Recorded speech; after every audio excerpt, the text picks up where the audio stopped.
அஸ்ஸலாமு அலைக்கும் வரஹ்மத்துல்லாஹி வரகாத்துஹு. நம்ம இருக்கக்கூடிய இந்த இடம் வந்து உதைபியா.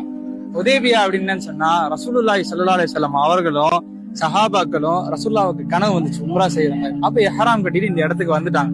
ஆனா இந்த இடத்துக்கு வரும்பொழுது மக்கத்து முஸ்லிம்கள் இல்லாதவர்கள் மக்கால இருக்கவங்க ரசூலுல்லாஹி ஸல்லல்லாஹு அலைஹி வஸல்லம் அவர்களையும் சஹாபாக்களையும் இங்க நிறுத்திட்டாங்க. இங்க நிறுத்தி நீங்க உம்ரா செய்யக்கூடாது அப்படின்னு சொல்லி தடுத்துட்டாங்க. அதுக்கப்புறம் பல கட்ட பேச்சுவார்த்தை நடந்தது. அந்த பேச்சுவார்த்தைக்கு அப்புறம் ஒரு உடன்படிக்கை வந்தது. அந்த உடன்படிக்கைக்கு சஹாபாக்களே முதல்ல ஏன் இப்படி நம்ம இறங்கி போகணுன்ற மாதிரி தெரிவிச்சாங்க.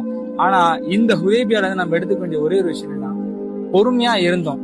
ஒரு விஷயத்துக்காக நம்ம பொறுமையா இருந்தோம்னு சொன்னா அது கண்டிப்பா நமக்கு வெற்றியின் பாதையில அழைக்கும்.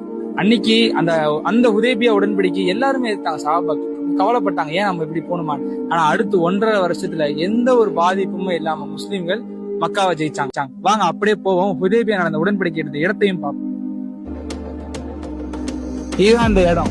இந்த இடத்துல தான் ரசூலுல்லாஹி ஸல்லல்லாஹு அலைஹி வஸல்லம் அவர்களும் சஹாபாக்களும் உடன்படிக்கை செஞ்சாங்க மக்கத்து காஃபிர்கள் இடத்துல. இந்த இடத்துல உட்கார்ந்தான்.